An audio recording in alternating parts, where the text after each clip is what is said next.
Thank you for living through our live sound check. This is the first time we've used our new PA system. Welcome to tonight's candidate forum. It's for Board of Commission, position number 1 for the May 17th primary election.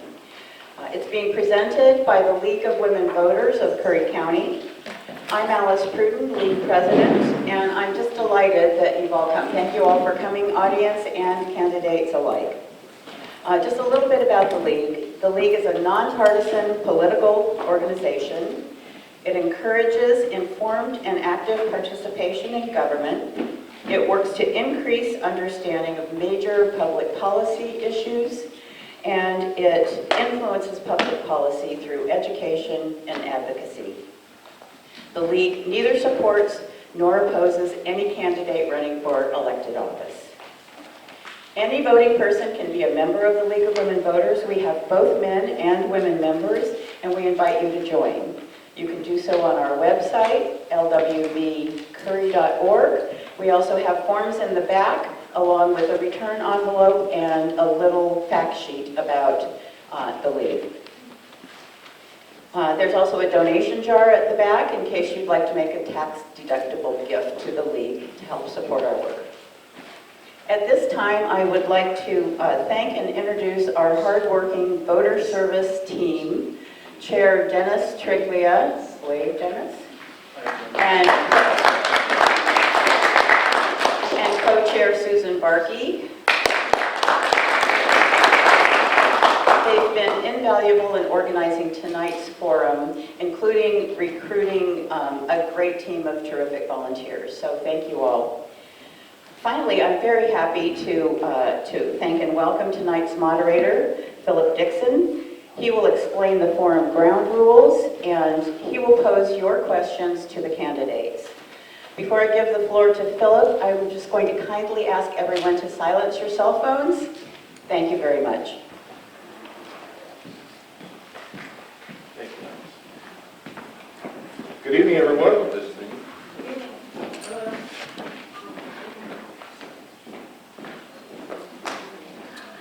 Welcome, my name is Philip Dixon. I'm a League member and past president of the Curry County chapter of League of Women Voters. And first, let me explain the rules for tonight's forum. The League of Women Voters are recording this forum, courtesy of Carl King. Thank you, Carl. The recording will be available on the League's website, lwvcurry.org. We ask that no unauthorized recording take place. And please, once again, as she mentioned, silence your cell phones. Next, as timing and speaker order, the candidates have drawn numbers to determine their speaking order. All candidates will have 3 minutes for their opening statements. Once all opening statements are completed, we will go to the question and answer portion of the forum. Only questions submitted on the 3x5 cards that you see right through here.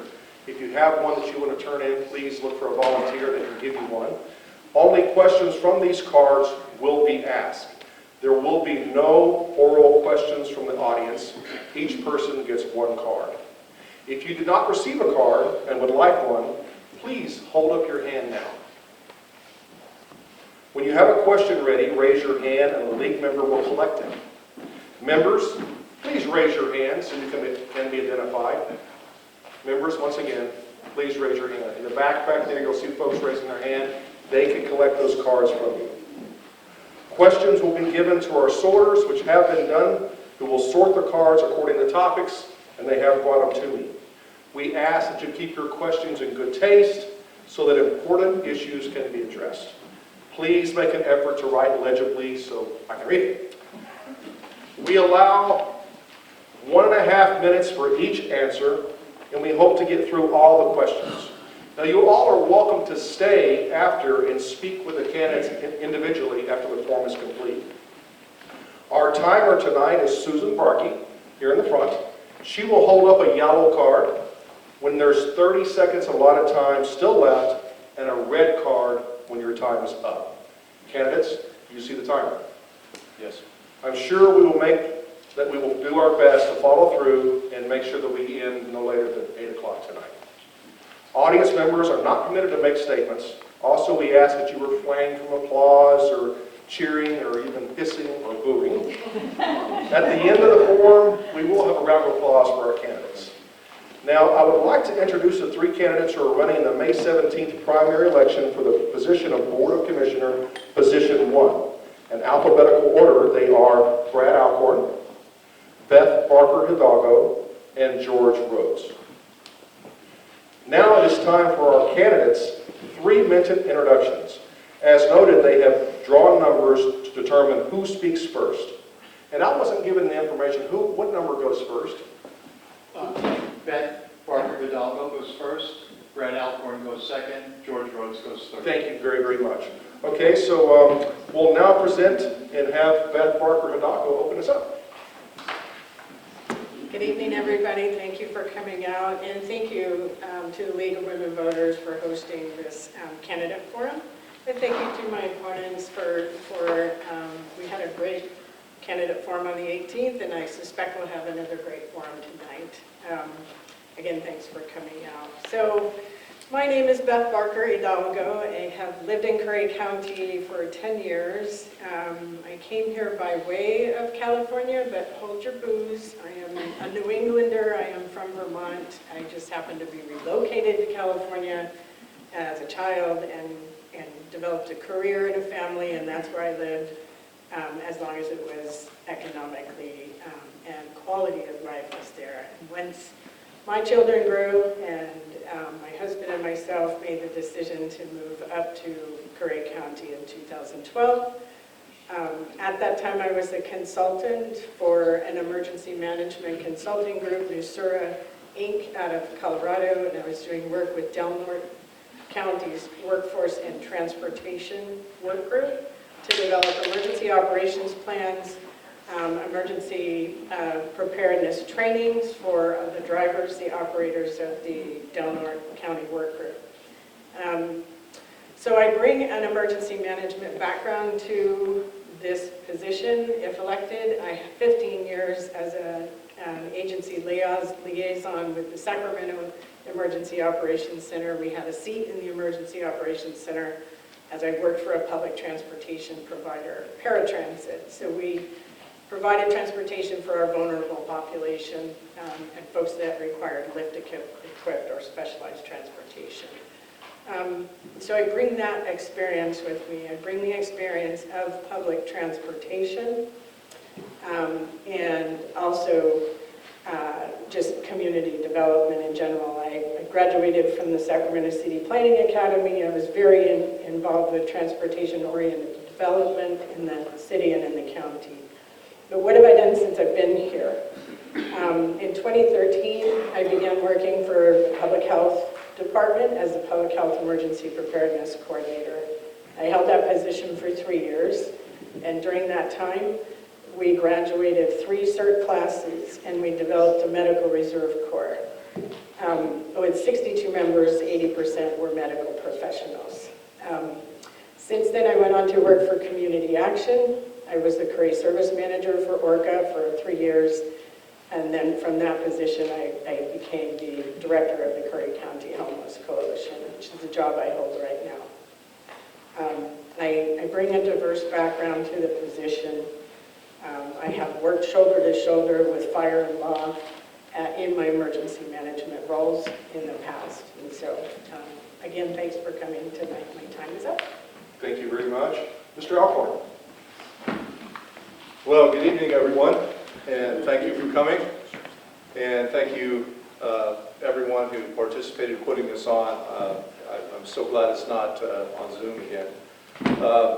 My name is Brad Alcorn, and I am running for County Commissioner. I am a retired Fresno police officer. I came from Fresno, California. I spent 34 years with the Fresno Police Department, held a variety of assignments there, including canine SWAT and homicide. And my lovely wife Jennifer is in the back. You know her from the South Coast Humane Society, and she was also a 3-time lightweight boxing champion of the world. In 2013, as I started to approach retirement, my wife and I looked all over the country, and we found Curry County, a place where we wanted to live. We love the rough, rugged area, and we love the people here. And in 2017, when I separated from the department, we moved here full-time. And we sold everything, we moved here, immediately became vested in the community. My wife started working at the shelter, and I wanted to get involved. I wanted to add value to our community. So I started by volunteering at the Brookings Parks and Recreation Committee. And soon after that, I saw an opening to get on the Curry County Budget Committee. And I got on that committee 4 years ago. I've been on that committee for 4 years, and I've chaired it for the last 2 years. While I was on the Budget Committee, I met Sheriff John Ward. And of course, with my law enforcement background, we had many conversations about his vision of the department, and I felt I could add value to his department, so I started volunteering. So I helped the Sheriff's Department as a reserve deputy. I helped them with investigations. I helped them with surveillance. I helped and provide training to them. And I also helped start the K-9 program. I provide training to the deputies and the K-9s every week, and I volunteer in that capacity. Soon after that, I saw an opportunity to get on the Brookings City Council, and I ran for office. I was elected, and I serve as a Brookings City Councilman today. Now, why am I running for office? Well, I'm concerned and I'm frustrated. I've been on the Budget Committee for 4 years, and it's the same cycle, the same conversation in the beginning. How much road funds are we going to use, and how much is the Sheriff's Department going to need, and we're going to have to cut positions, and we're going to have to cut services, and I am worried. I am worried that we may lose our Sheriff's Department. So, I am running today because people in the community, people who are here tonight, have asked me to run, and I'm running because I want to protect this county, and I want to serve as your commissioner. Thank you. Thank you, Mr. Alcorn. And Mr. George Woods. Thank you, folks, for coming tonight. I appreciate the opportunity to come before you, and I want to thank my fellow candidates and Mr. Pearl here for accommodating us. And just a little background, I served county commissioner from January 2009 to January 2013. So I do have some experience at the position. My family has been here for a little over 20 years. We have been in the business world here. We own several restaurants. Some of you may recognize my wife sitting over here. She's been running these restaurants mostly during that period of time because I've always been busy doing other things. She always tells me at some point in time I need to put some of my toys back in the toy box, but I don't think that's going to happen anytime soon. I really appreciate the opportunity, and I would like to say that Mr. Alcorn is wrong, but he's absolutely right. We have some major issues in this county. They've kind of been kicked down the road for a few years, and it's time to take some action to resolve those. And I believe that come day one, if I'm elected, I'll be able to do that. I'm the most qualified person in this room probably to face up with the issues that the county currently has. Thank you so much. Thank you, Mr. Rhodes. We will now start with the questions from our audience members. And I have one here. And we're going to start with you, Beth, on the answer. Since the city of Brookings does not pay their share of the cost of medical care provided by the Curry Health Network, why does the network continue to increase their medical services, such as the emergency room? That is a great question. I appreciate whoever asked that question, and I can't give you an answer for that question because I don't work for the city of Brookings and I don't make decisions, but I too have questioned where the district boundaries are, where our population base exists in Curry, which is South County, and why there doesn't appear to be equitable contribution to the health district as it relates to the disbursement of services in our county.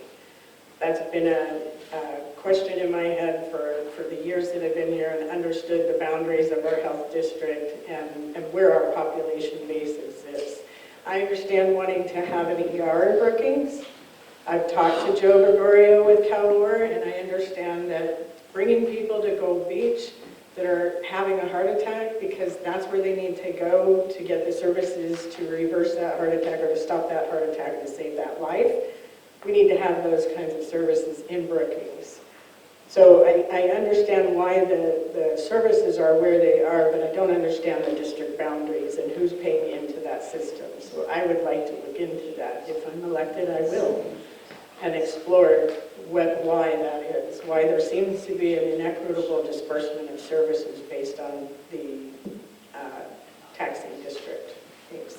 Thank you, Ms. Barker Hidalgo. Now we'll go to the same question to Brad. Can you repeat the question, please? The question is, since the city of Brookings does not pay their share of the cost of medical care provided by Curry Health Network, why does the network continue to increase their medical services, such as the emergency room? So I don't want to give the wrong answer here. This issue was negotiated before I came on council. It has not been discussed since I've been on the council. And I know that Mayor Hedenskog, who was a council member at the time, was the one who did negotiate it. And I'm not sure why, and I don't want to give the wrong answer tonight. But I know that Mayor Hedenskog is the one that set that up. I know the hospital provides an extremely valuable service to the city of Brookings. And I know that we're very thankful to have it. And I know that that facility has saved lives, and we're very, very much appreciated being there. Thank you. Thank you, Mr. Alcorn. And Mr. Rhodes. Thank you. That is an excellent question, and it's my understanding the reason that the folks in Brookings don't pay into the district is because they're not a part of the district. There are services provided there, but the voters are the ones who determine what taxing districts they want to be in, and the voters have said they don't want to be in that taxing districts. So it would have to be a matter of putting a ballot measure together for the voters of that area with political action committee or something to be voted to have be a part of that taxing district. Unfortunately, the Board of Commissioners has little authority over the taxing districts in our community, which I believe there's 46 or 47 of them now. So we don't dictate as a Board of Commissioners, and the Board of Commissioners never has dictated what happens in those districts. They are all run by separate boards, and those folks are elected from the members of those taxing districts. Thank you. Thank you, Mr. Rhodes. Next question. Thank you. Next question, we'll go to Brad first for this answer. There are rare and exciting opportunities for state and federal funding dollars to flow into Curry County for housing and homelessness alleviation. Most funding opportunities require that the applicant be the local government partnering with a local or regional nonprofit. If elected, would you lend your signature to acquiring these funds for Curry County? So the answer would be yes, I would certainly support funding here in Curry County. And I also know that there is currently funds being distributed to, I know, and I don't want to misstate the organization because the names have changed, but I know in Brookings, the homeless advocates there are getting some money from the state. That has nothing to do with the city or the county. And I believe there is also some money being distributed in the Gold Beach area the same way. And again, the county has and the city have no say or are not involved in the distribution of that money. That's money that's coming from the $270 million that's in Prop 110. And that money is being distributed for the purpose of mental health and homeless housing. And but I would certainly support and help bring any additional monies here to provide services to those who need it.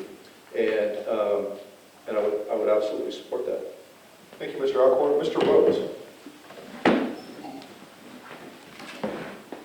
Could you read the question? I sure can. There are rare and exciting opportunities for state and federal funding dollars to flow into Curry County for housing and homelessness alleviation. Most funding opportunities require that the applicant be the local government partnering with a local or regional nonprofit. If elected, would you lend your signature to acquiring these funds for Curry County? Absolutely. I would lend my signature to any kind of application for a reasonable program to fund reasonable programs in our county. In fact, I've appealed to the board on a number of occasions just recently to hire a full-time grant writer, which would help in a number of areas that would benefit the county in bringing in additional funds. There's a significant amount of grant opportunities out there that the county has not been able to address or even apply for simply because we don't have a professional grant writer. You cannot get these funds if you don't have a professional grant writer. So I would encourage the board, whomever is elected to the board, to partner with some of the other commissioners and get at least one commissioner to support finding a grant writer that will help us access these funds. Thank you. Thank you, Mr. Rhodes. Ms. Margaret McDowell. So, this is a softball question. Yes. And I do run a nonprofit organization that serves the county and serves our housing insecure, food insecure, and utility insecure members of our community. And we've actually approached the county for two and a half years ago to attempt to partner with the county to bring additional funding into Curry, and we were not met with welcome arms or positive response. Since then, myself, our organization, Brookings Harbor Community Helpers and Brookings Corps Response in St. Timothy's have brought funding into this county to almost $1 million since COVID started. And we have been working, grinding for 2 years, serving people impacted by COVID, buying, shopping for and delivering groceries, paying utility bills, paying rent, paying mortgage for people to keep them housed and to keep them housing secure, food secure, and utility secure. So you know it, absolutely, I would be in support of any grants that we can bring into Curry County, funding we can bring into Curry County to build resiliency and security for our whole community. Thanks. Thank you, Ms. Parker Hidalgo. Question 3, we're going to start with you, Mr. Rhodes. The question is, given the county's financial position, do you think it would be a conflict of interest to support giving 2 elected officials raises who publicly support your candidacy for commissioner? I absolutely do. Given the county's financial situation, I believe it's not proper to give anybody a raise at this time. We have to figure out a way to fund all the departments in the county, because if one department is not successful, then it's going to create a difficult situation for the other departments to be successful. So I don't believe that additional funding to any department other than public safety is appropriate at this time. And in fact, I can tell you the worst decision I ever made when I was a commissioner last time was about 6 weeks into my tenure. I voted for a cost of living raise. And that was the worst decision I think I made as a county commissioner. Thank you, Mr. Rhodes. And back to you, Ms. Beth Parker Hidalgo. Can you repeat the question? Yes, I will. Given the county's financial position, do you think it would be a conflict of interest to support giving 2 elected officials raises who publicly support your candidacy for commissioner? Well, given the county's financial situation, I do think that it smacks of some ethical issues around the public support for the campaign or the candidate. But I also feel that it's irresponsible at this time. We've got a budget gap, and it's a big one. And so I would question any raises that were brought forward at this point. Thank you. Mr. Alcorn. So the answer to the question is no, I don't believe it's a conflict at all. And I think commissioners have to make very difficult decisions frequently. And I think that most of the commissioners have a personal relationship with just about everybody who's department head. And I also know that last year, the commissioners gave some significant raises to two of the elected officials. I think it was 14 and 13%. I know that when the Budget Committee met a few weeks ago, we had talked about a freeze on everything, and then after the budget meeting, the commissioners voted to move an employee, promote an employee, and then give them I think it was an $8 raise an hour. So I think it's important right now, while we are in a budget crisis, and the commissioners continue to give certain people raises, I think it's important to treat everybody fairly and equally in the workplace. I think that's very important. And while I think we need to monitor spending, and I think we need to ensure accountability over spending, I also believe we need to treat people fairly. Thank you, Mr. Alcorn. Next one, we'll start back with you, Ms. Beth Parker Hidalgo. What are your plans to raise county revenues? Well, my plan to raise county revenues would involve the question 2 questions ago. Bringing in additional funding. There are funding opportunities that are coming down the pipeline from what I understand. I just went today to the Rotary meeting today and listened to Roadmaster Christensen talk about the concerns about our road reserve funds as it relates to matching local dollars. So when we're going after large grants or funding to support upgrades of our infrastructure, for example, those federal dollars often require a local match. And so we need to have money in reserve to be able to go out to those grants and to bring those funds into our county in support of our roads, in support of all of our infrastructure. Money is not the problem right now. There's $400 million sitting at the state, Oregon Housing Community Services, right now, to help build emergency shelters, transitional housing, subsidized units. Money's not the issue. We need to come together and sit around the table and dump our toy boxes out and figure out where our gaps are, fill those gaps, and work together. Let's come together and come up with a plan. It doesn't have to be an either or. I think we can walk and chew gum at the same time. And I think that we can be multitask and work on this issue, but we have to work together. It doesn't have to be a fight. Thank you, Mr. Brad. So this is why I'm running for office, because we have a revenue problem here at the county. And if we don't fix it, we're not going to have a sheriff's department, plain and simple. You're going to hear the sheriff say that he's going to have to cut patrol hours next to nothing, and you're going to hear him say that he's going to have to start letting people out of jail. So I agree with grant funding, but grant funding is not going to fund the sheriff's department. So here's a couple ideas. The federal government took our timberland away. We have 67% of our land is timberland. We have an ONC, they argue for us, they fight for us, but I want to organize our county with the other counties, and I want to go to the federal government, I want to ask for our land back, because that doesn't cost the taxpayers anything. The other thing that I want to look at is the special districts. This is a long-term fix, but we have 47 special districts, 42 take from the general fund, $32 million goes into the general fund, and after the treasurer disperses that money, there's only $2 million left. We can't run a county on that. We can't run a sheriff's department on that. And then finally, I want to look at every other option. I want to put every option on the table. I want to involve the community. I want to look at a consumption tax that targets tourism.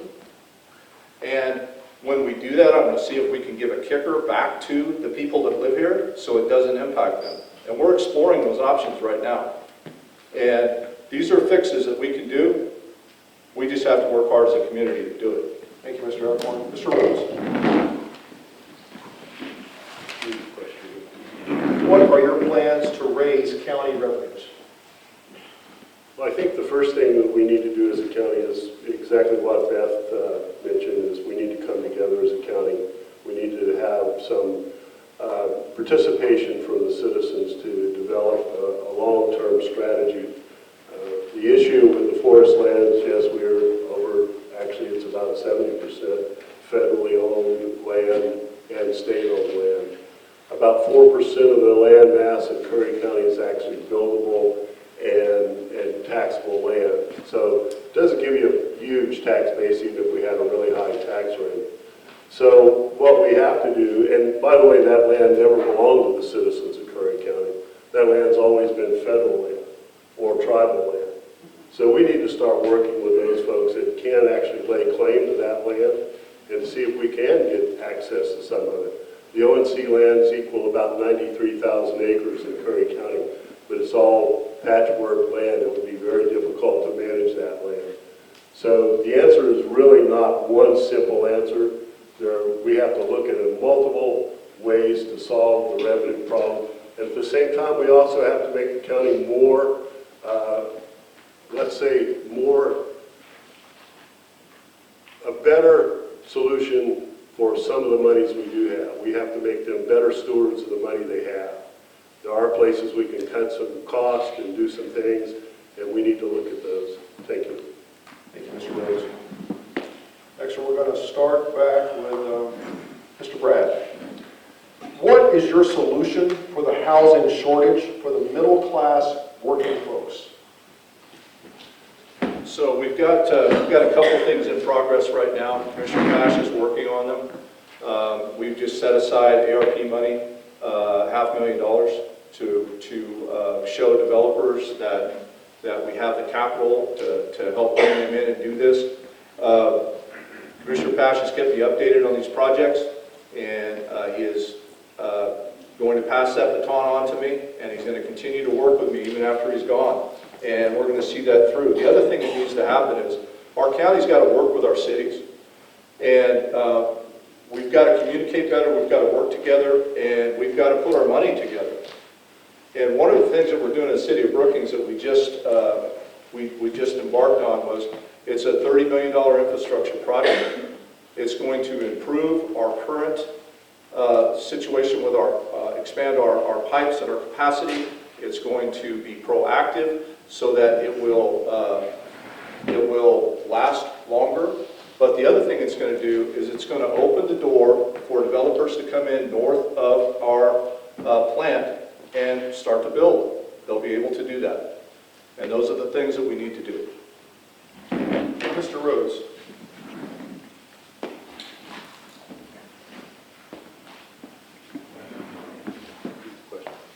What is your solution to the housing shortage for middle-class working folks?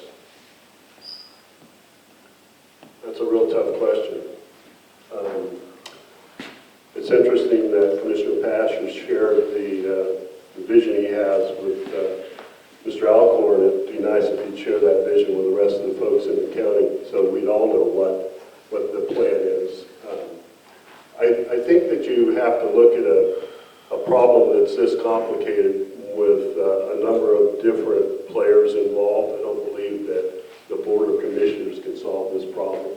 I believe that the best solution is getting involvement from the community and eliminating some of the bureaucracy that's made it so difficult to build anything here in our county.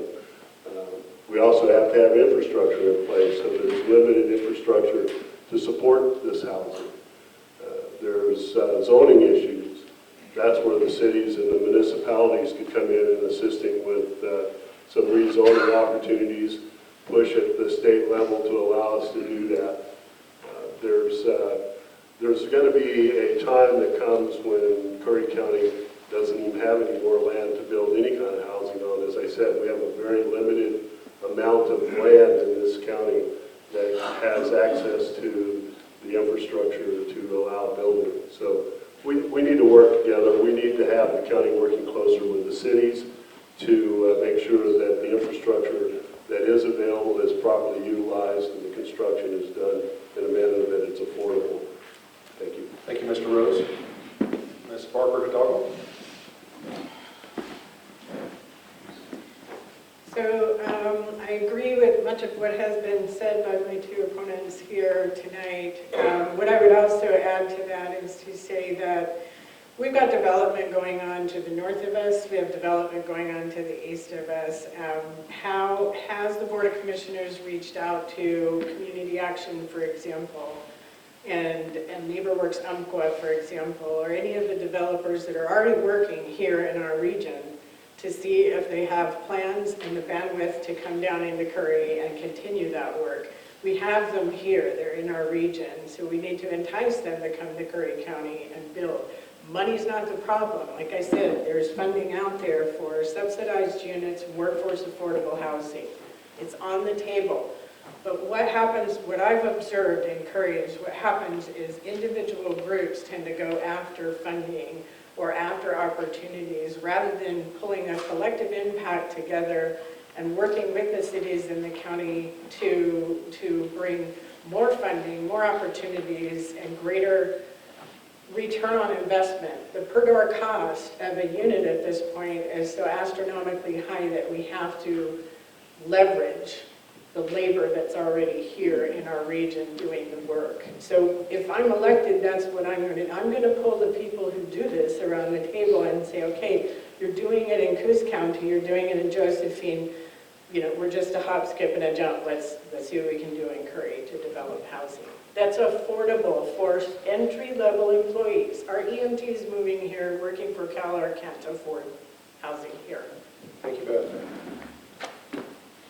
Question 6, we're going to start with you, Mr. Rhodes. Please address the loss of our public and mental health programs in the county. Can you get them back from the state, and what are the issues? Well, the issues are the agencies that were set up to handle the public health and mental health after 2014 were all moved out to 501c3 corporations, nonprofits. And they were doing quite well for a short period of time. When I say a short period of time, about 6 years. Then there was some issues that unfolded, and the county commissioners chose to challenge that agency, and I believe they lost a number of times in court on those challenges, and that kind of made the state take the agencies back. There is a time period that has to elapse before the county can even apply to have those agencies back. I will tell you that public health was a pretty big drain on the general fund at one time, and once it moved out, it became fairly reasonably funded. During my tenure, the first year I was in office, we were able to bring in an additional $300,000 for mental health. And we also worked with the hospital district to create a hold room for mental health. Instead of having the folks that were having issues being put in jail, they were going into the hold room. I would like to see the county try to work again with the hospital district to be able to eliminate some of those things. And I certainly think we could do a better job with the mental health side of it and address some of those through the state. Thank you, Mr. Rhodes. Ms. Barker-Hidalgo. So I came on at Public Health in Curry County right after the transfer from the county to a nonprofit. Jan Kaplan was running the organization at the time. Shortly thereafter, he left and we had a new director. And immediately this director began cutting the moneymaker programs. The Babies First, the home visiting programs where you bill for those services. So there was no revenue coming into public health, and so yes, it was a drain.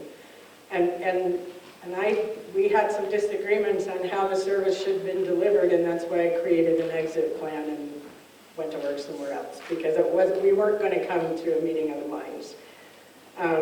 As far as public health, bringing it back, there's a 3 to 4 year timeline, I believe, from when the time the BOC voted 2 to 1 to send those services back to the state. I think we ought to be building our capacity to bring those services back to Curry County. I think that we should be working with our partners. We have a new provider now. ADAPT is here in Curry. They have a proven track record. They provide supportive housing in Douglas County. They know their stuff. I've met with Jerry O'Sullivan. He knows how to run a program, how to stand up a program in Curry. I'm very delighted. I just had an hour-long conversation with a mother who's so frustrated from the transition from Freedom Health to ADAPT. Her son is going to go without medication that he needs every day. because there was a lag. And I've talked to Jerry, the demand for services was not properly conveyed to our new provider. Thanks. Thank you, Ms. Barker-Hidalgo. Phil, could you read the question again? I sure can, Mr. Alcorn. The question is, please address the loss of our public and mental health programs in the county. Can you get them back from the state, and what are the issues? So I'll keep my comments really brief and answer the question. So we should have never given that up. Absolutely not given that up. I would have never voted for that. We need that here, and I think it's cost this county at least $1 million. And that was a bad decision, and we shouldn't have given it up. We can't get it back for 4 years. So once the decision was made, it takes a full 4-year window to get it back. And as soon as we have the opportunity to, and I'm in office, I'm going to fight for that. Thank you, Mr. Alcorn. The next question. Thank you. What is missing, or what missing or needed perspective do you bring to the BOC? And we'll start with you, Ms. Barker-Hidalgo. Diversity. We have a diverse community. We have tribal representation. We have migrant farm workers that are underrepresented in this community. We have a diverse community. And I just think that there are times when there's not a full consideration for everyone that lives in this community year-round. There's a lot of effort and focus on shining up our towns for tourist season and you know, trying to get the biggest bang for our buck while our visitors are here. But for the rest of us that live here year-round, that are on fixed income, that are struggling to maintain housing security, food security, and utility security, we need to have some consideration for those households as well. And I think it's our job as commissioners to address our most vulnerable households in our community, because what do they say? If we're serving our most vulnerable, everyone benefits. Our whole community benefits at the end of the day. So I bring diversity to the BOC. Thank you, Beth. Can you read that again? Yes, you can. What missing or needed perspective do you bring to the BOC? So what perspective? I'm going to answer this in 2 parts. The first one is, rather than talk to people and tell them what we need to do, I'm going to listen to people and listen to what they need done. In fact, that happened yesterday. There's someone in the room here that I spoke to on the phone. I won't mention her name because I didn't ask if it was okay, but when I talked to her, she was critical of me when I chaired the budget committee. And she said that I had made some mistakes on the agenda. And you know what? I listened to her. She was right. I did. And I fixed that. Made some calls today, and I'm changing the way that I'm doing that. She was right. And you have to have the ability to listen to people. I bring that to the table. The other thing is getting things done. There's so much talk about we need to do this, we need to do that, we need to get funding, we need to have funding, we need to get grants, but we just don't get it done. I'm going to get it done. Thank you. Thank you, Mr. Alcorn. Mr. Rhodes. Thank you. Listening is a good start. Takes action after you've got the problem and you know what to do. And I believe that we need to bring the community together. I believe we need to bring the Board of Commissioners together so that they can collectively look at the issues and bring some solutions to the public. It's very difficult individually to do anything with the Board of Commissioners. You have to be able to convince at least one other commissioner that what you're advocating for is in the best interest of the county and the citizens that live here. So I believe that my strong point is being able to listen to the individuals and maybe respectfully agree to disagree and still get the job done. That's the real challenge for the county commissioners. And, you know, there are a lot of diversity in our community, as Beth said, and those folks have different concepts and different opinions about what needs to transpire. So it's not necessarily what the commissioner wants to do, it's what the commissioner feels that he can advocate for and create a positive environment so the citizens can get behind it and support it, or get that information from the citizen and then advocate for their position. Thank you. Thank you, Mr. Rhodes. Next question, and we're going to go with Mr. Brad on this one. What ideas do you have to increase tourism in Curry County? All right, so to increase tourism in Curry County, one of the things I'd really like to look at is improving our fairgrounds.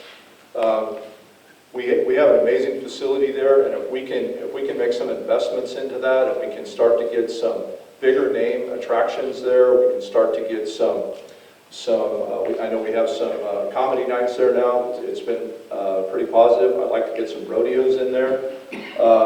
We have the road relay coming in right now. City of Brookings is hosting that. We have the boat races that are on the Rogue River. Those are here in, I think, a couple weeks. And we need to bring those big events here because that brings in tourism and helps our small businesses, and it helps with our TLT tax. Thank you, Mr. Alcorn. Mr. Rhodes.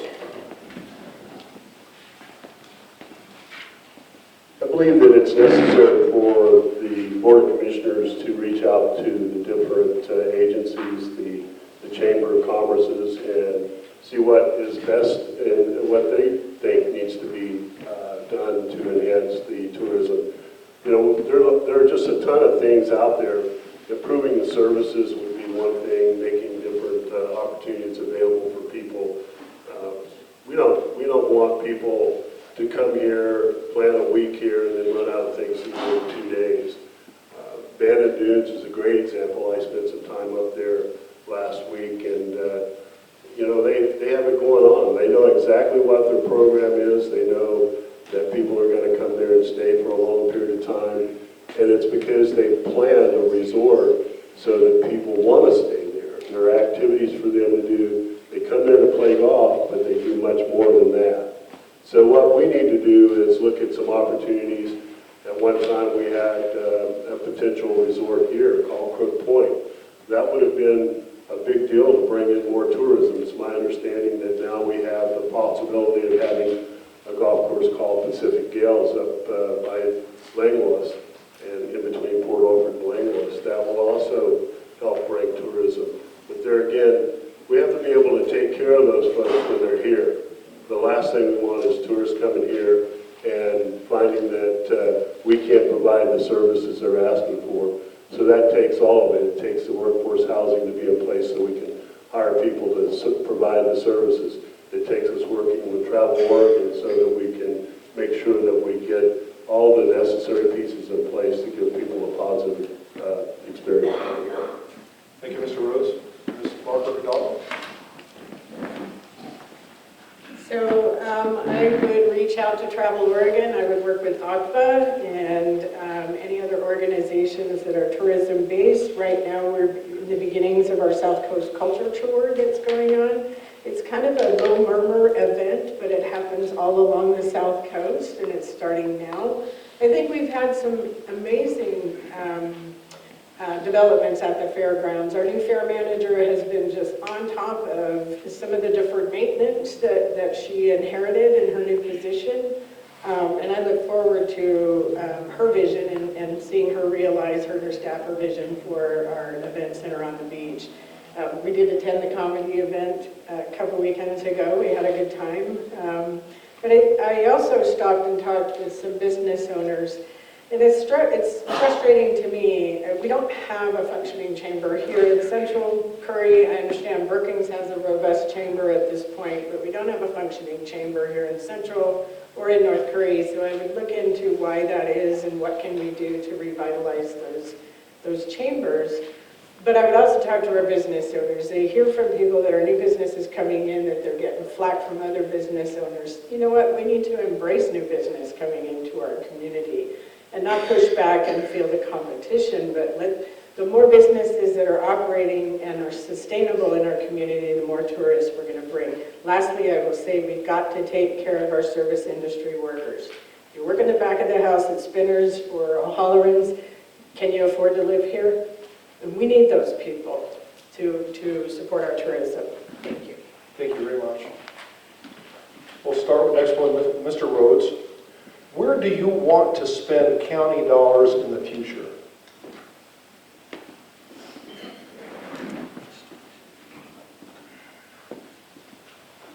That's a really good question. I don't think it's a matter of where I want to spend county dollars. I think it's a matter of where the citizens need to spend county dollars. We need all the services that the county provides. One of the issues, obviously, is there's not enough revenue at the tax base that we have coming in, and we don't have enough revenue to provide all the services needed. We have to have assessment and taxation, or else that $30-something million that you heard earlier that the county collects on behalf of those taxing districts, it doesn't go to the general fund. It's money that's collected on behalf of those taxing districts. The citizens made up their mind who was going to get what money, and all the county does is transfer that money to their coffers as they're required by law to do. Obviously, public safety is always a major factor. If you don't have public safety, it doesn't matter what the rest of the community is like. So you have to have public safety.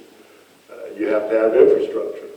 We have to maintain our roads and make sure that our parks and stuff are clean and appropriate for people to visit.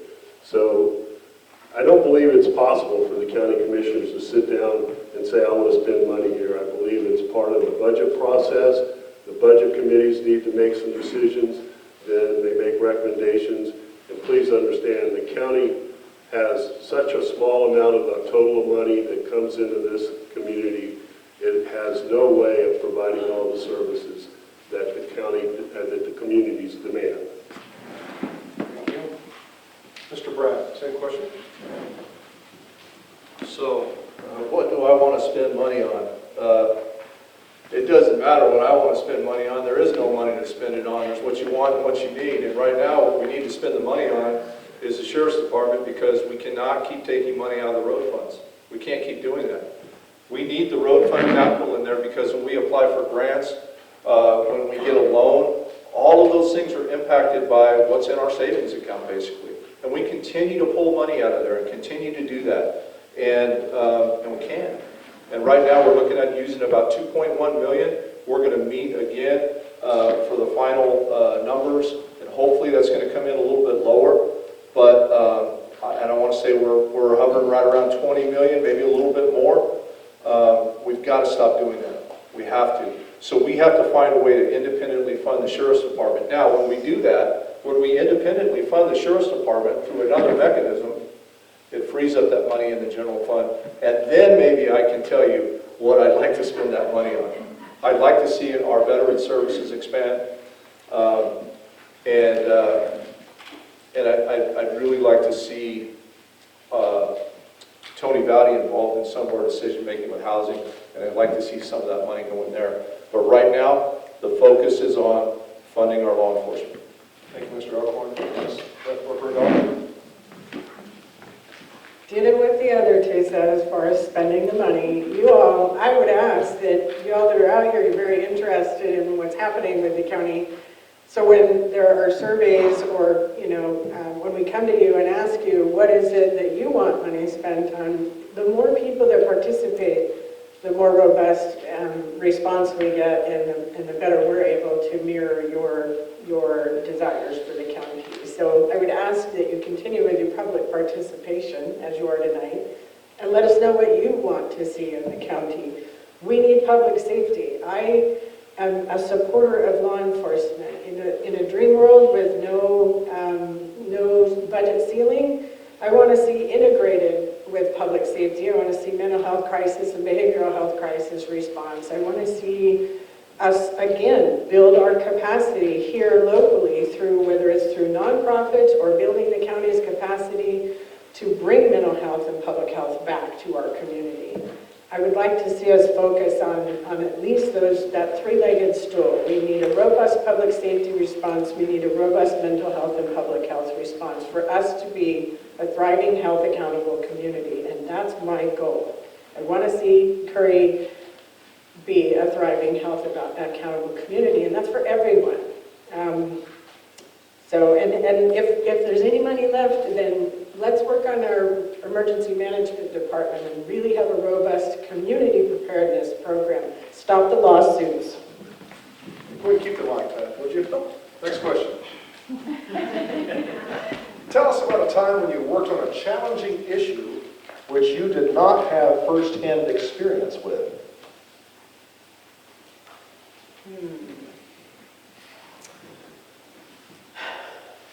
Well, I guess, gosh, that's a great question. I don't know. You stumped me. A challenging situation where I did not have lived experience. I guess that's the question. I can't think of an exact situation for myself personally, but I can tell you what I would do is I would go find somebody with lived experience and talk with them and find out what their perspective is for that, for whatever that situation is.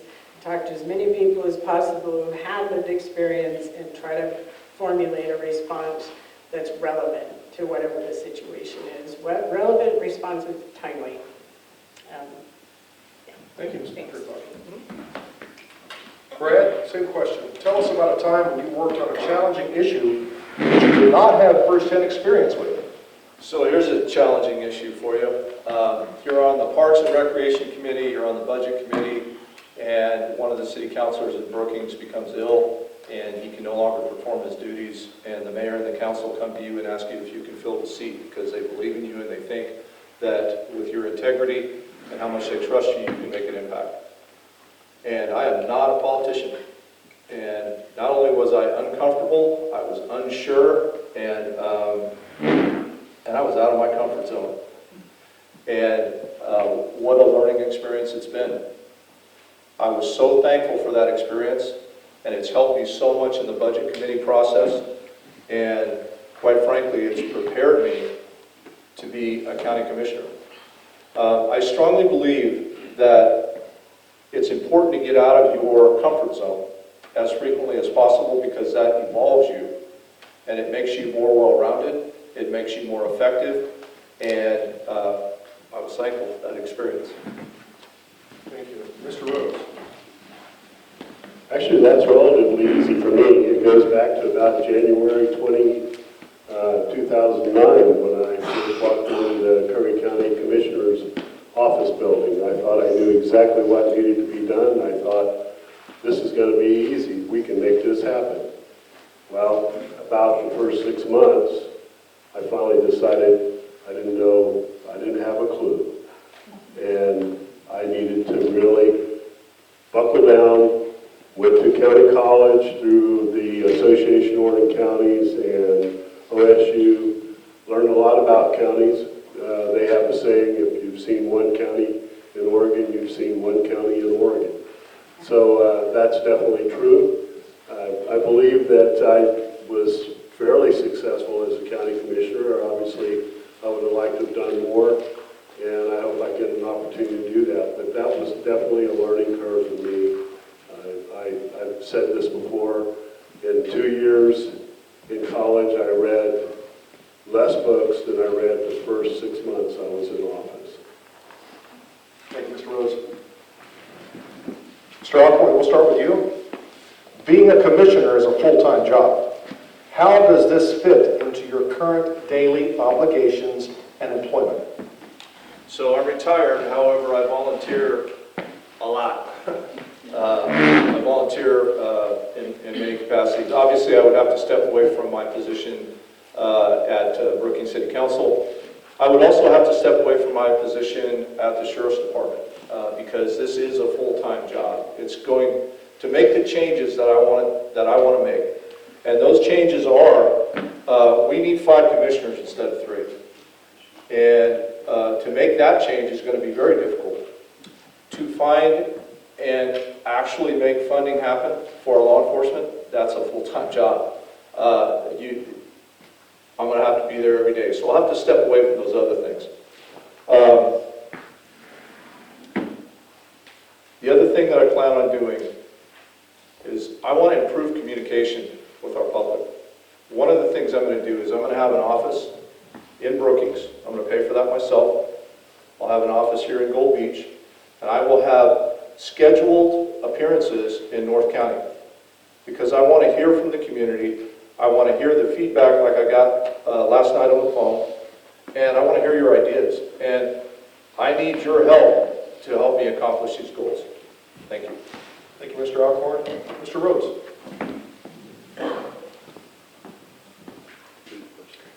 Being a commissioner is a full-time job. How does this fit into your current daily obligations and employment? Well, I would call myself semi-retired at this point, even though I get up and go to work every day. I know what it takes to be a county commissioner. I've been there. And when I was there, I can tell you that it's not a 5-day-a-week job. It's not an 8-hour-a-day job. It's a job that requires you to be committed full-time, anytime. When you get a call and you have to go do something on Sunday afternoon at 2 o'clock, you go. We had a tsunami while I was in office. We got the emergency declaration to the governor's office on a Monday morning. I got in the car and rode there Monday morning to make sure she got that declaration. I see Ted Fitzgerald back there in the back. He was the port manager at the time. He can tell you how fast the Board of Commissioners responded to the needs of the county at that time. And I know for a fact that we have to be that responsive, and we have to work that hard on behalf of the commission, or the citizens of the county that we represent. Thank you, Mr. Rhodes. Ms. Beth. So some of you may know that I have a full-time job now. I neglected to point out my wonderful husband who's sitting in the back of the room, and I just want to say, if not for him and his support, I wouldn't be able to do the job that I'm doing right now. When we first stood up the Southern Oregon Coast Resource Center, which is basically a one-stop, I was it. I was the one-person show. I worked 60, 70 hours a week to get that office set up, to bring our partners in. We had 6 partners under one roof serving the community. And if the job requires me to work 60, 70 hours a week, that's what I do. I have a succession plan. I am big on succession plan and continuity in my whole life. I am saying this as if that big old sky falls on my head. I want somebody else to know what's going on so they can pick up the baton and run with it. And so our organization has already had this conversation. We have a succession plan in place. We have someone who's willing to step in as interim director if when I win commissioner. Thank you. Thank you, Ms. Beth Parker. Next question, we're going to go to you, Mr. Rhodes. An important role for county commissioners is representing our citizens to outside agencies. With this in mind, what are your thoughts on the recent controversy with Coos Curry Electric, Beacon Broadband, and transparency? I would not speak to that at this point because I don't have all the facts regarding what's going on with the Coos Curry Co-op and Beacon Broadband. All I have is some hearsay information. I think before you jump into a fray like that, it's extremely important to have all the information that's first-hand information from the Board of Directors for Coos Curry Co-op. They also are obviously Beacon Board of Directors. So I wouldn't comment on that at this point. I don't believe I have enough knowledge to do that regarding that situation. I do know that it's a service that's much needed in the county, that they're intending to provide. They've been very professional on everything I've seen from Beacon Broadband. If there's been any issues, they've come right out and taken care of those. So I would encourage anybody here, if they have a problem with that, to reach out to the management of Coos Curry Co-op and or the management of Beacon Broadband and find out, because I don't have enough information to make a comment on that. Thank you, Mr. Rhodes. Ms. Parker Hidalgo.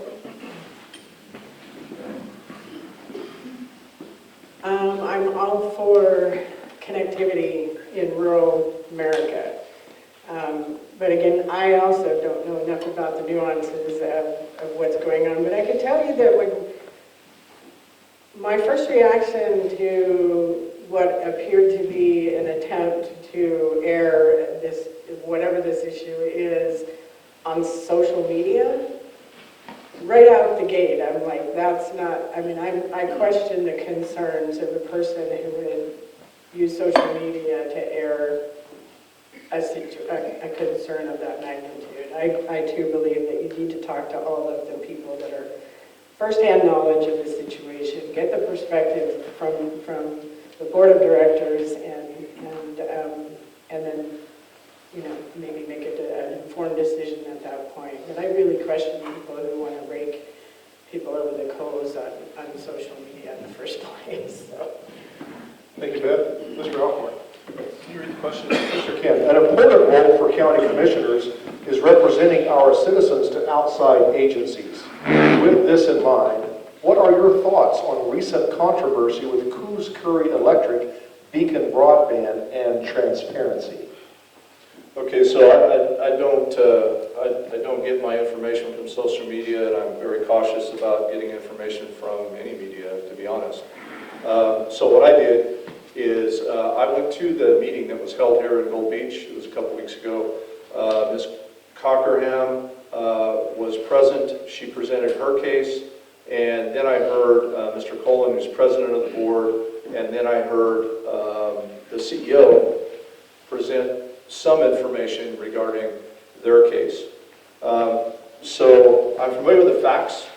I'm familiar with the circumstances. I know that Ms. Cockerham's position is that this is a very expensive $60 million project, and that it could cost us, who have Coos Curry Electric, maybe as much as $200 extra a month to pay for the broadband service. I also know her position is that there are other companies that provide the service for less cost.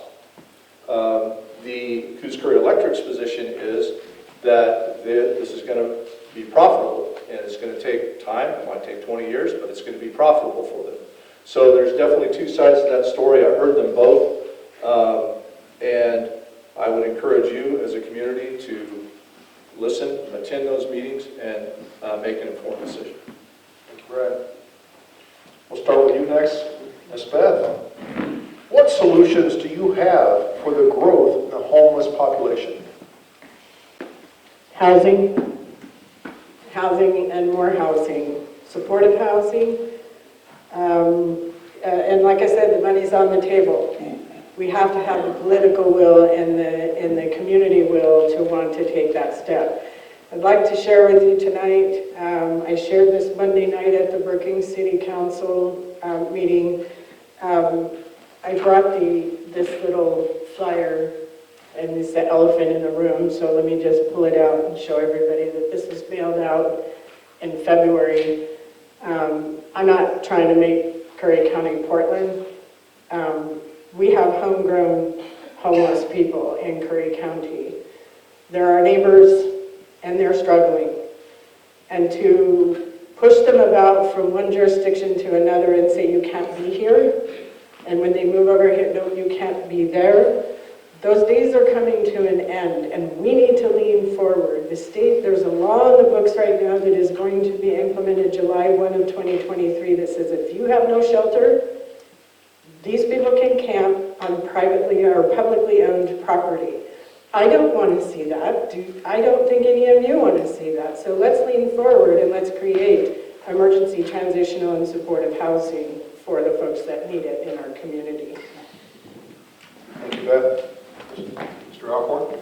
Can you read that again for me? I sure can. What solutions do you have for the growth in the homeless population?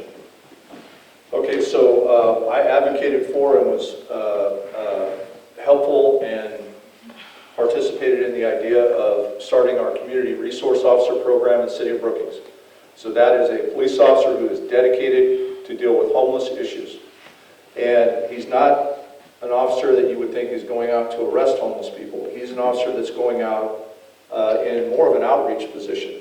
And he's contacting everyone. He knows their tendencies. He knows their trends. He knows whether they're mentally ill. He knows what their addictions are. And he is there to connect them to services. He is there to help them. Now, I'm a strong believer. If you come to this community to add value, I want to help you. If you come to this community to take advantage of the community, then I want to enforce laws. And that's what our officers are doing. Anybody that will accept help, he will connect them to those services. It's been an amazing program. He's had tremendous success. Our city is benefiting from it. I would love to see something like that go into place with our county law enforcement, but we're not even close because we still have deputies. That go home at 2, 3 in the morning, and we've got about a 4-hour window. We don't have anybody on duty; they're on call, and we need to get our sheriff's department to 24/7. And when we do, we can have and implement programs like that one. Thank you, Brad. Mr. Rhodes. Well, I think probably a resource officer might be helpful in determining why some of the folks are homeless. I don't see how that's going to solve the homeless problem. I believe that you do have to have some sort of transitional housing available initially so that the opportunity transition from homelessness to having a home is a real important aspect. It's hard to solve the problems of a homeless person when that person has no hope and no dignity. So you have to give them that opportunity. And the only way to do that is to provide them with a reasonable place to stay.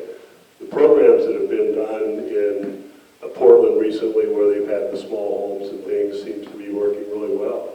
So I don't think that Curry County needs to reinvent the wheel. I think we need to look at the areas where they have programs that are working and look at those and say, how can we address this issue where they've had success? There again, we have to figure out why some of these folks are homeless. Mental illness, some of them want to be homeless. You can't give them something if they want to be homeless. If they want to be out in their tents, you're not going to change that mindset. And it's a tough call. It's not an easy solution. If it was, we wouldn't have big cities putting $400 million like they are in LA out to solve the problem. Thank you, Mr. Rhodes. Mr. Alcorn, we'll start with you this one. Making decisions under pressure accounts for increase in personal bias during policy making. How do you take personal bias into account and remain objective? By being professional. That's how.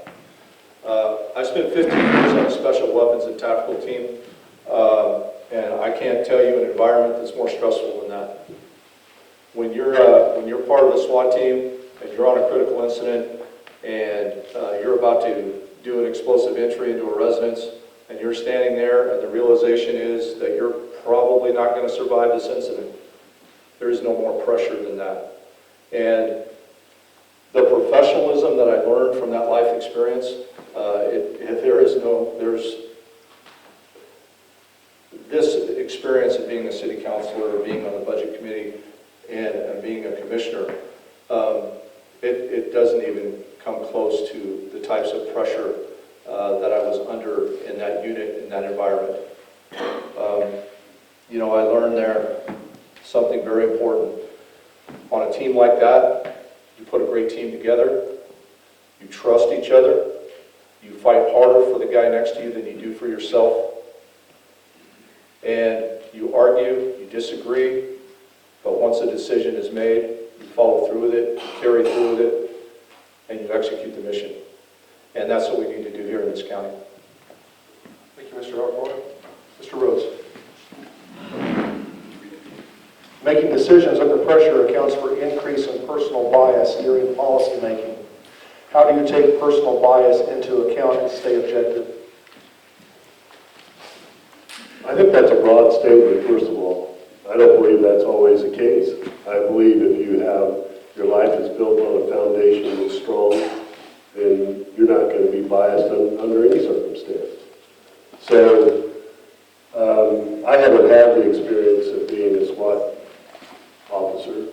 I've had the experience of being in the U.S. Air Force and had operations response and things that required split decision making. Sometimes it could potentially cost somebody a life. And I can tell you that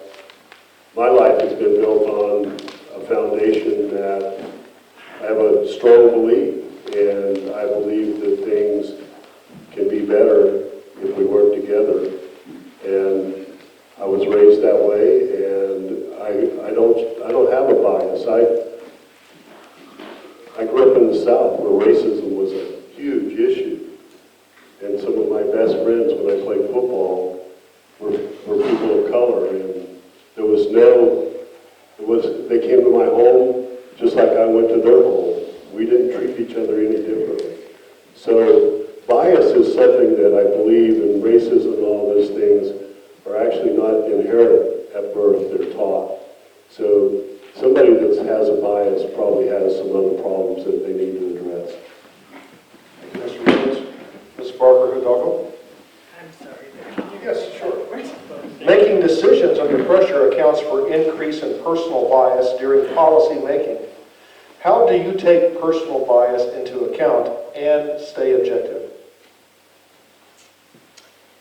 Again, I think being able to hear from a variety of perspectives, being able to process those perspectives. I mean, it is a broad question, so I mean, if I had a specific situation I could respond to, I could be more specific with my response. But you know, I believe we all have some bias, whether we want to say we have bias or not, we have implicit bias, or just our life experiences result in us having bias.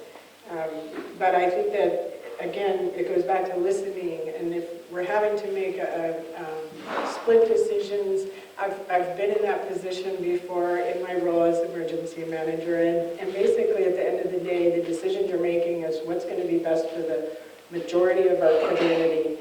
What decisions are we going to make that are going to result in the most favorable outcome for our whole community is how I would address that. Thank you. Next question, we'll start with you, Mr. Rhodes. Can you tell us of a past experience where you were able to work with opposite political party on tribe or an issue or community project? Actually, I worked with the tribe on a couple of issues. One, of course, is resource management and taking some of the opportunities that were presented after the Chetco fire, working with them to make sure that we didn't have another fire, and having their assistance in working with the Forest Service. I've also worked closely with current leadership of the Association of Oregon Counties. Actually, I worked very close with the mental health director at the 5-county organization that was in charge of Curry County mental health for a number of years. And I believe that working together is a creative opportunity to better services that we provide to the citizens of the county. And I would certainly love the opportunity to work again with the state legislature, with the people that are really the ones responsible for a lot of the issues that we face today. Thank you, Mr. Rhodes. Ms. Fett. Can you tell us of a past experience where you were able to work with opposite political party or tribe on an issue or community project?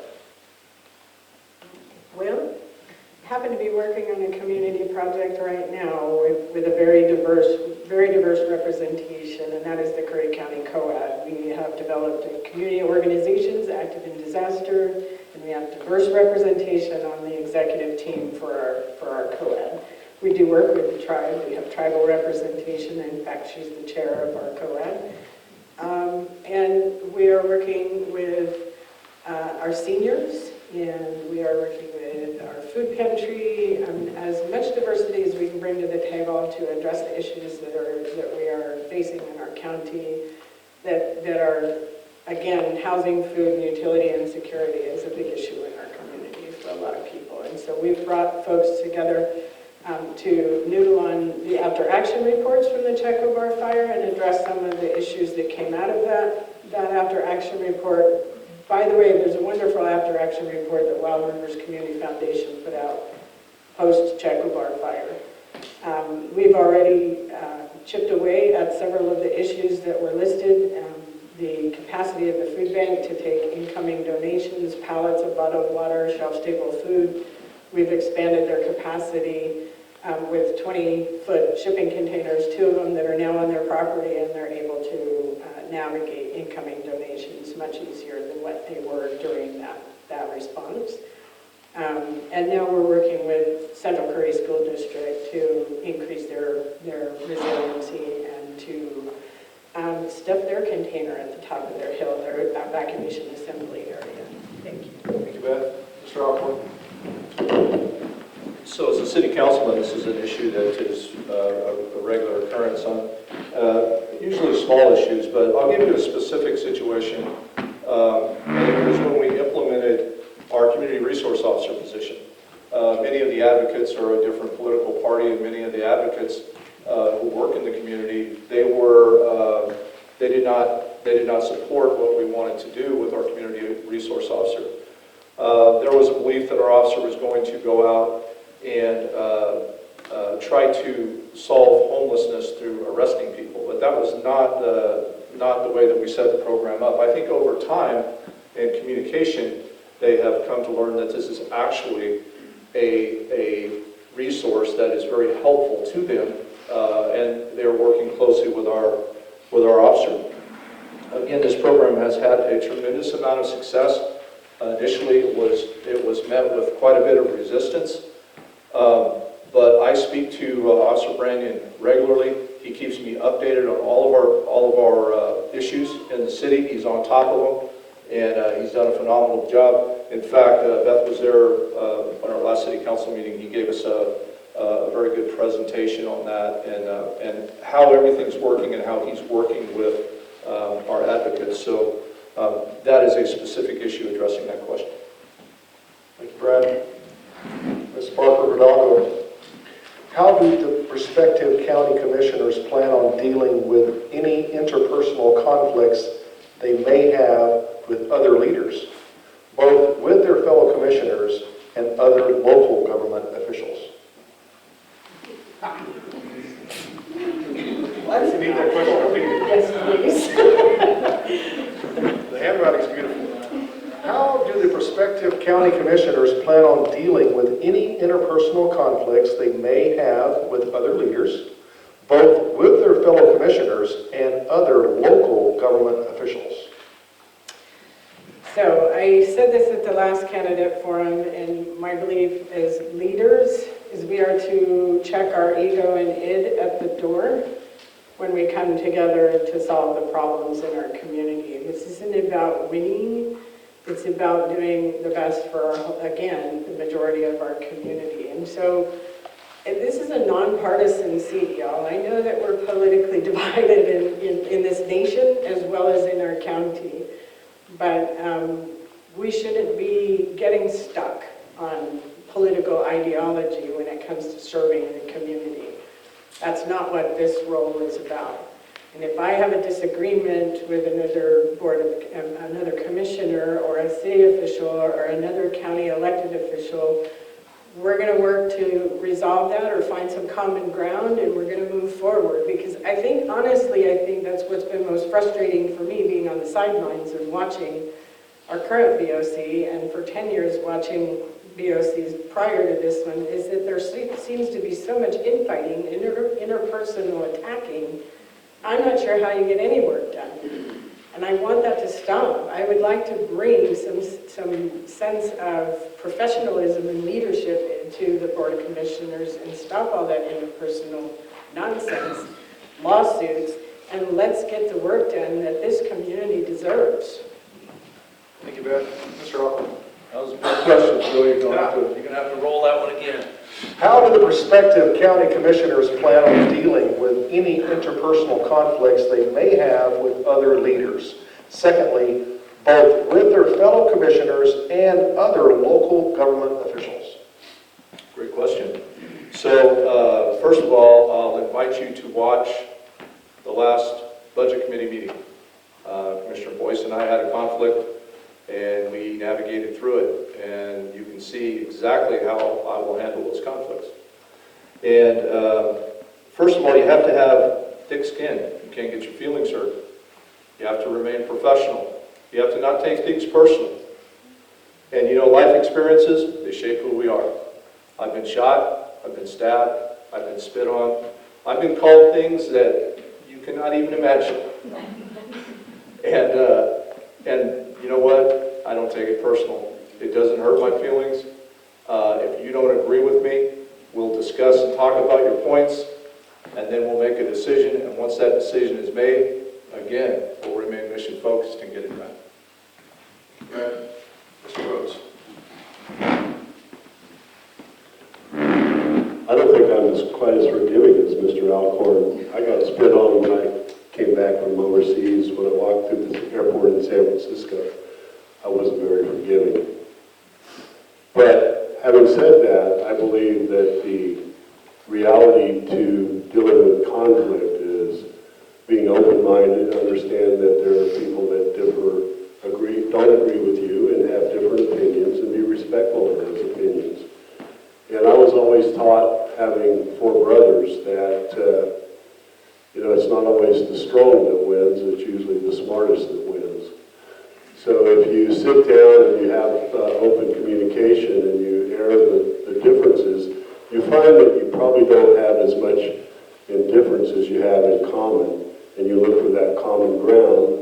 And then if you still can't agree, you can agree at least to respectfully disagree and move forward. The job at hand here is not about individualism. The job at hand here is what's in the best interest of the citizens of Curry County, and I will never lose focus of that. Thank you very much. Next, we're going to start with you, Mr. Alcorn. How familiar are you with Curry County's ongoing issue of using vital road department funds to balance the budget? And do you have a plan to solve the county's budget deficit moving forward? I'm probably the most familiar person in this room, other than maybe the roadmaster, who's back in the back. That's not fair. Mr. Boyce is here, Mr. Pash is here, there are other members of the budget committee here. We are all very intimate and close to the issue of the road funds. Obviously, again, they are critical and vital to the county.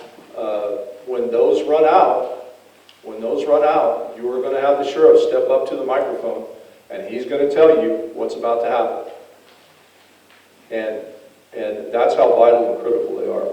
Now, what do? How do we fix that? Well, we go after the long-term solutions that I discussed earlier, which are unraveling the special districts, which are trying to get some of that forest land back so we can log it again, because we were doing well as a county financially when we had that opportunity. And then we've got to do things like examine every option and work through the problem and see, is it a sheriff's levy? Is it a consumption tax?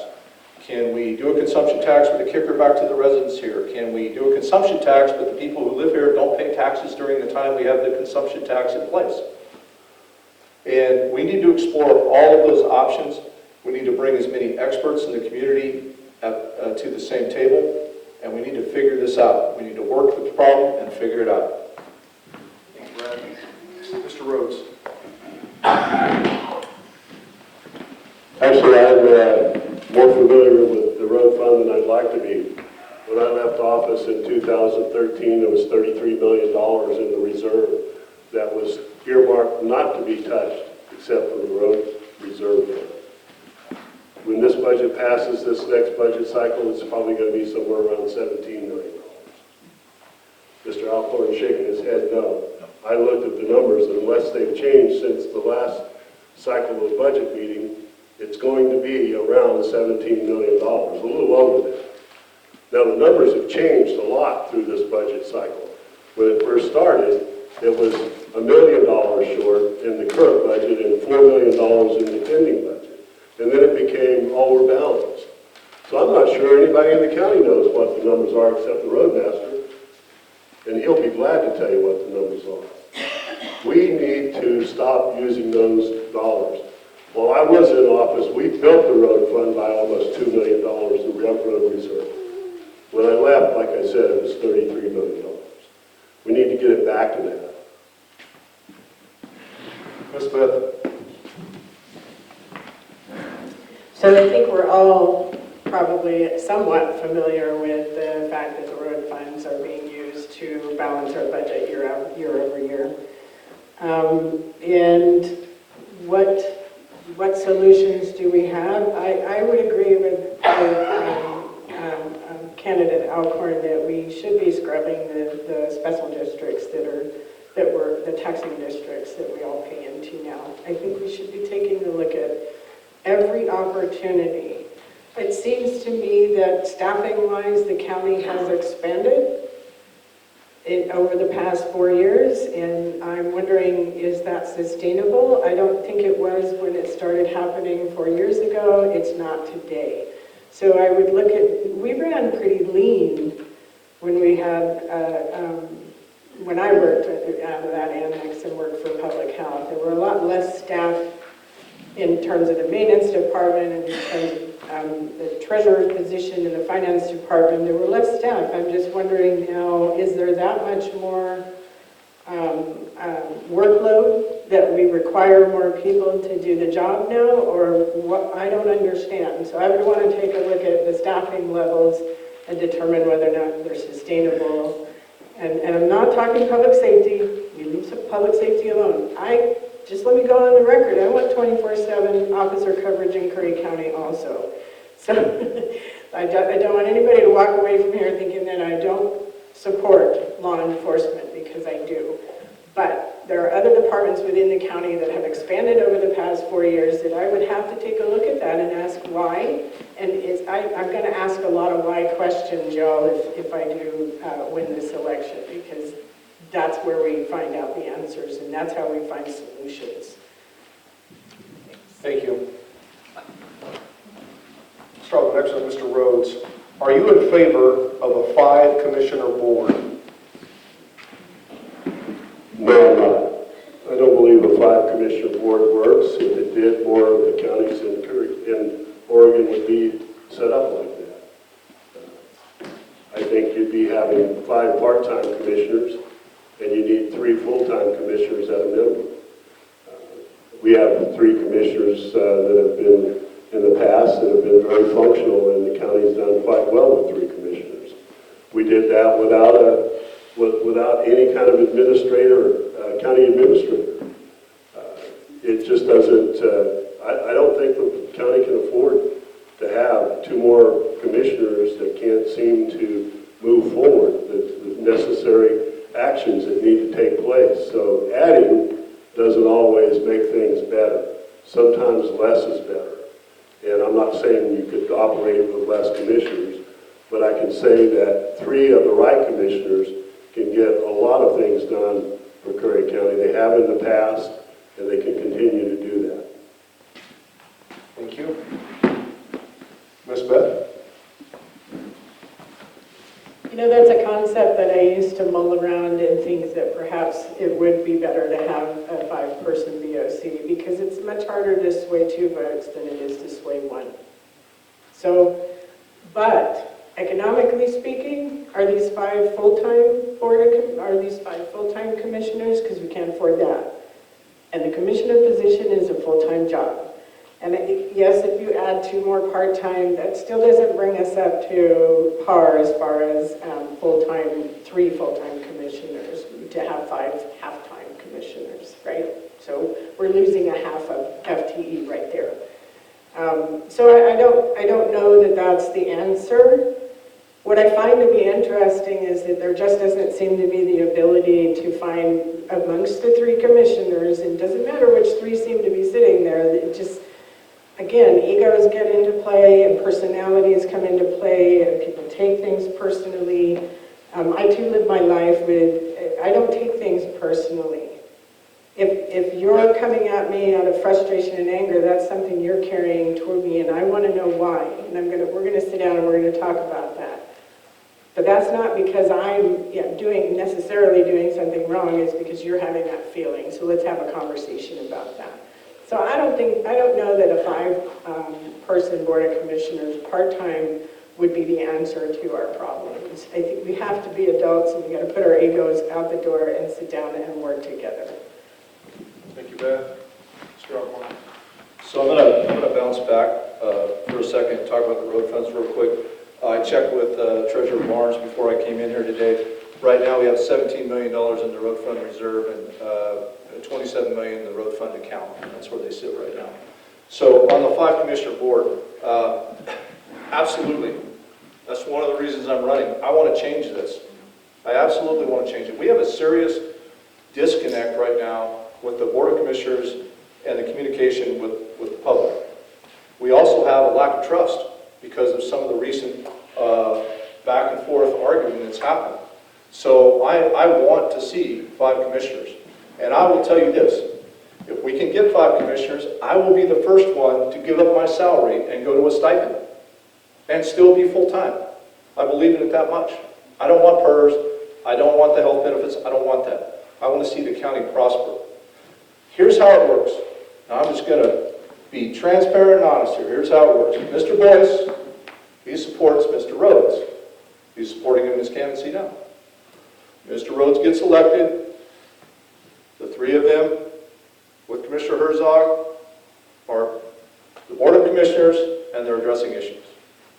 Well, Mr. Rhodes votes with Mr. Boyce. Mr. Herzog's voice doesn't matter. His vote doesn't matter. We got to change that. We need to get 5 people in there, and that will stop that from happening in the future. Thank you, Mr. Alcorn. We're going to start with you, Beth. Tell us about your college experiences and educational attainment, please.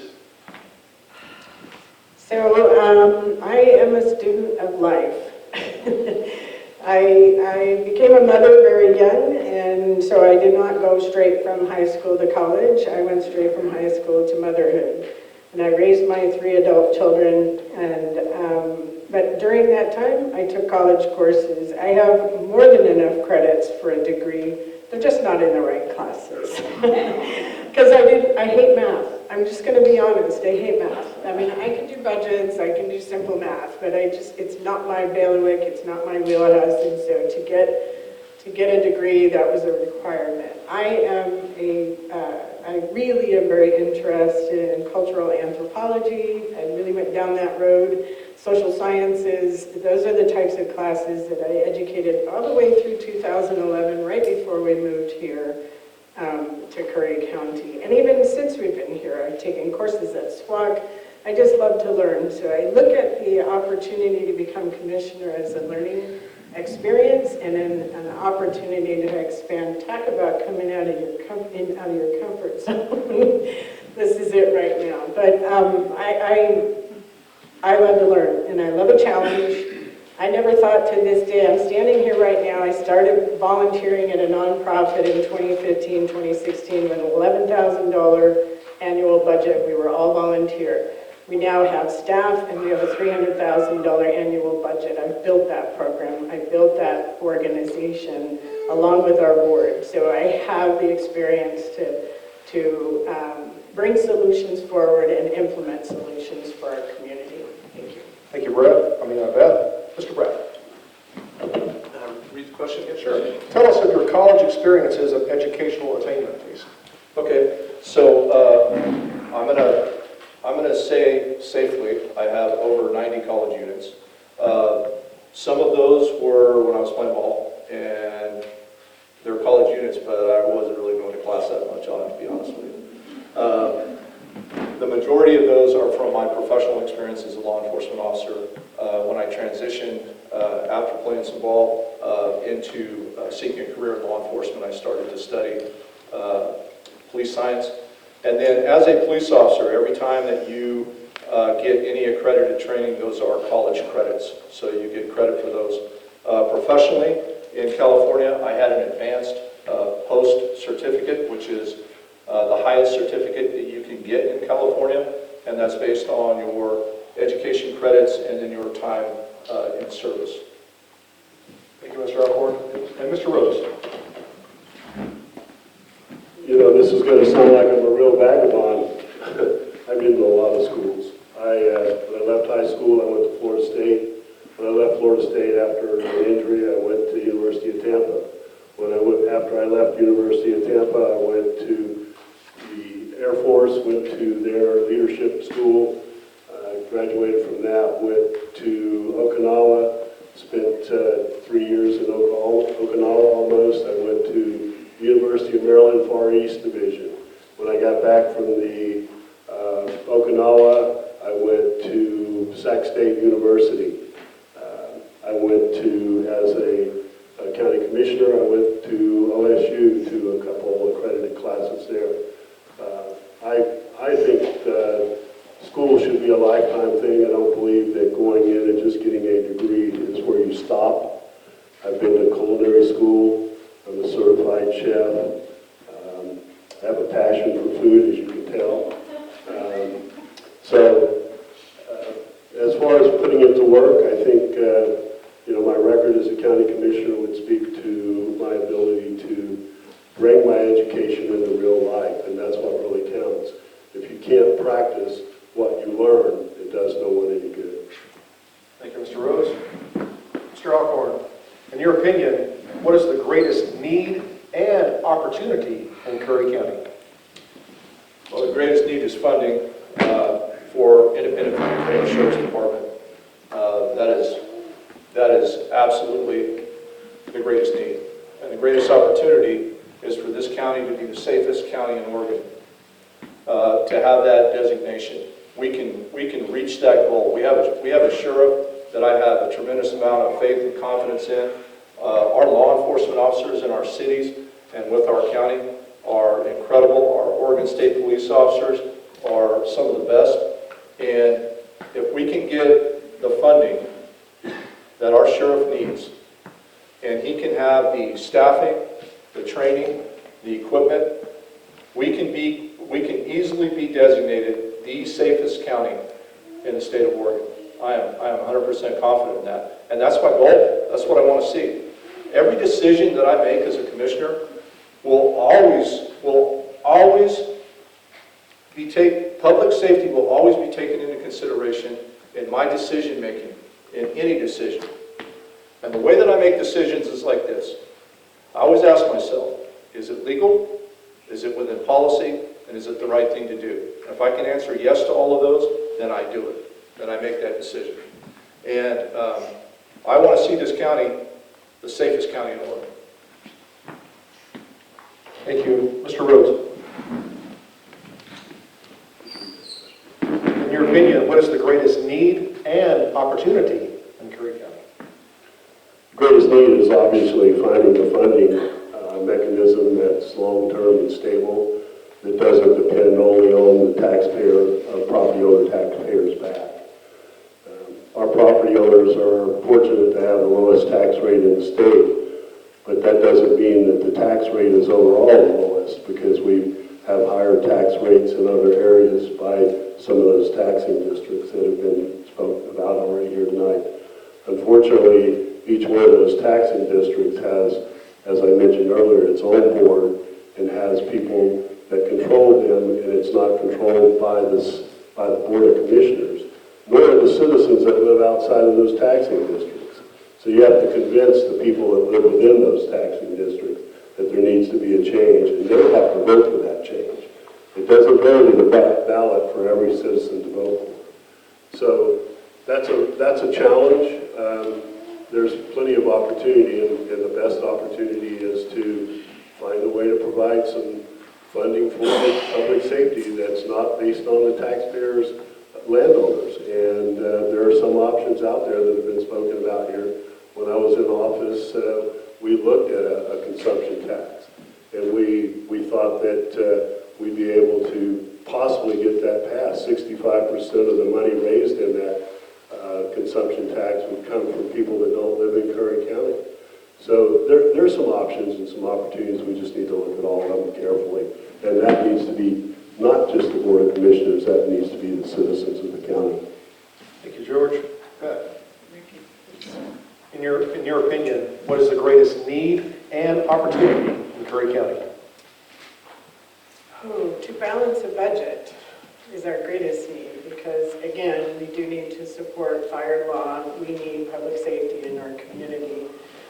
But we also need, I think at our last candidate forum, forum candidate Alcorn mentioned having programs for our volunteer firefighters that involve housing.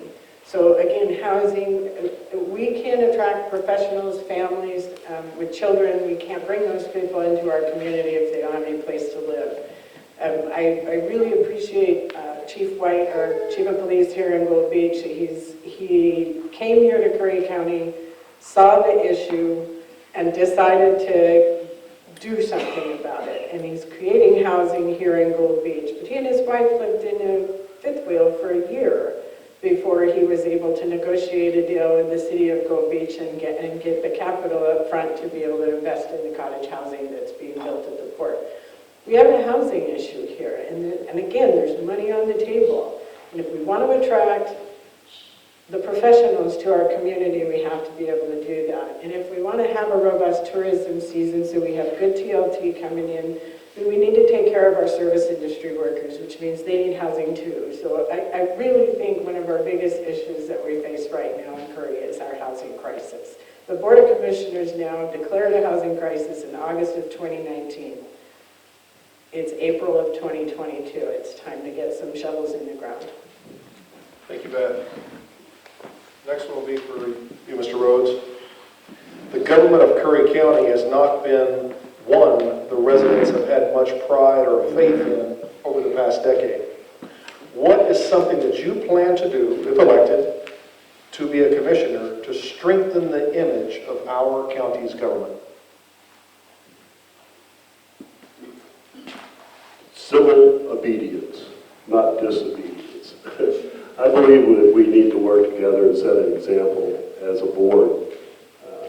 And there again, I had the opportunity to serve on a board that was, both times, both boards were made up of different people, and we were functional. We were able to accomplish a lot. We were financially strapped at that time. When I took office, we had 200 plus employees at the county, and when I left after a little over 4 years, we had about 99 employees on the county payroll. And we did that without cutting jobs and without hurting the local economy. We did that by moving 2 large agencies out to nonprofits.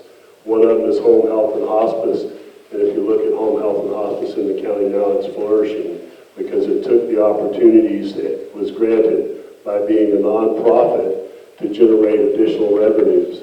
It's been well managed. It's done really well outside the county umbrella, and I think there's probably some opportunities for some other things like that. And as I said earlier, we also moved mental health and public health out of the county, and it was doing reasonably well for quite some time. Thank you, Mr. Rhodes. Ms. Beth.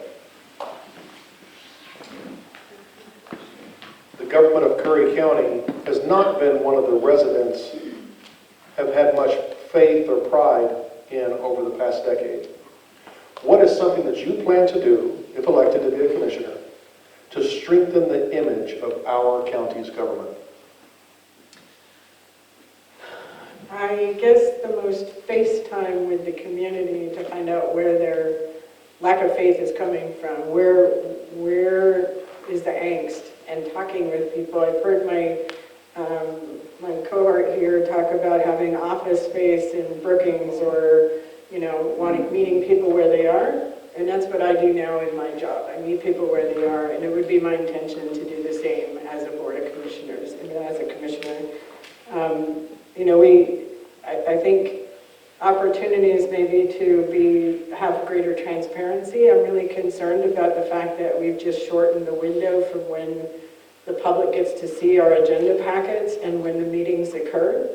If there's an issue on an agenda that you want to support or oppose, you don't have a whole lot of time to do that anymore. This is a recent change that just came about. There was no vote. It was just an arbitrary decision to close that window for public participation by 3 days. So if there's something that comes out on an agenda packet at 5 p.m. on Monday, you've got less than 48 hours to rally your troops to support or oppose whatever that issue is. That's not transparency. That's closing the window on public participation, and I would change that right away if I'm elected. Thank you, Beth. Mr. Alcorn. Not much faith. That's something I hear frequently. Not much trust. It's another thing that I hear frequently. When you make a decision to run for office, you start developing relationships with a variety of people in the community that maybe you wouldn't have talked to before. And I get text messages, phone calls, voicemails on a regular basis. In fact, when I was chairing the budget committee on Monday, I must have gotten 5 different messages from people during the budget hearings that they were just appalled with misleading information that a commissioner had presented. And to fix this problem, it goes back to one of the reasons I'm running. We need 5 commissioners. That's what we need. We need 5 commissioners to represent everybody fairly and equally. And we need 5 commissioners that will work together, that can communicate with the public. And we need 5 commissioners so that every commissioner's vote matters. And 1 or 2 guys don't run the county. And that's how we fix this problem. Thank you, Mr. Alcorn. Next question is going to start with you, Beth. What will you do to control and adapt to the climate crisis? Or adapt, rather. Adapt to the climate crisis? What will you do to control and Wait, adapt? let me put my cape on.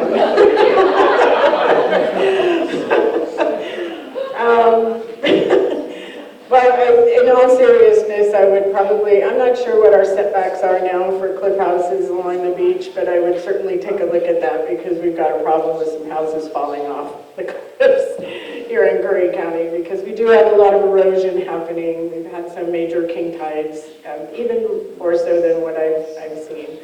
We have a problem with saltwater intrusion in the harbor intake for Harbor Utility District. I don't, you can point to whatever the causation is of that, but we have a problem. The solution would be to move the intake further up the Checo River.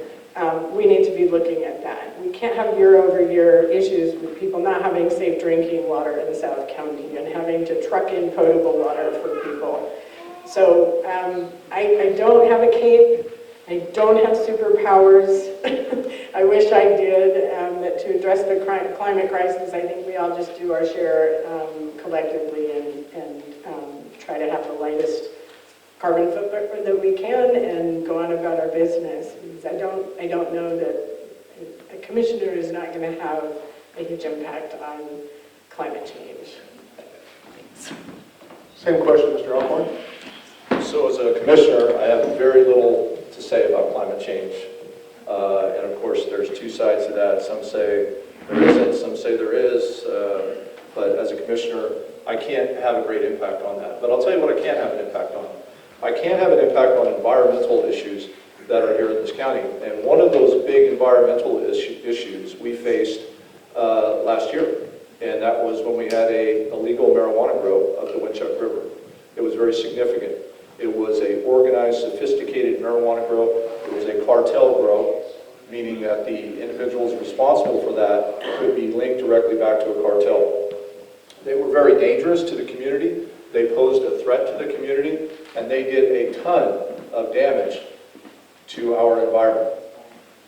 And what I can do as a commissioner is I can make sure that we have a fully funded sheriff's department and we have a detective that's in a proactive position that can go out and investigate those, because we don't have that right now. We don't have that. And if we can fund that department adequately, that detective can not only impact those marijuana grows and the environment that's impacted by that, but that proactive detective can also impact our online crimes, like some of the child predator internet stuff we did. They're extremely labor intensive. We had tremendous success. I worked directly with Detective Freeman on that. But again, we don't have anybody working that right now because we don't have the staffing. We just need the funding to get it. And finally, Mr. Rose. Oh, I can tone your voice. I will make it. Actually, climate change is a huge issue. I was just reading an article today about whether you believe it or not. We obviously have water shortages that are taking place all over the country. Klamath Basin is really suffering from some of the water shortages over there. That's going to impact everybody because the cost of farming is going to go up. The wells are drying up because they're pulling water out of the groundwater. So I think that what you do is work with the state agencies as close as you can. Fortunately, Curry County is a member of the Association of Oregon Counties, and they have a lobbying group side of them that we certainly could work with to lobby on behalf of the citizens of Curry County for some resource management to better enable us to have water resource management and things like that. As far as the intrusion up in the harbor area, the problem is that you can't just move the intake.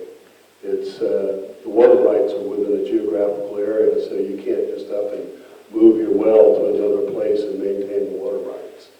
So there's a lot that goes into these types of things, and as a member of the Board of Commissioners, those are the things that you study, you learn about, so that you know what options you have to solve the problems, and then you put those forth hopefully to the citizens. Thank you, Mr. Rhodes. This concludes the formal part of our program. Now, there is some time left to talk to the candidates if you wish. Thank you for coming to the forum. We want to thank the Curry Public Library for the use of this room, and let's give a big round of applause to our candidates.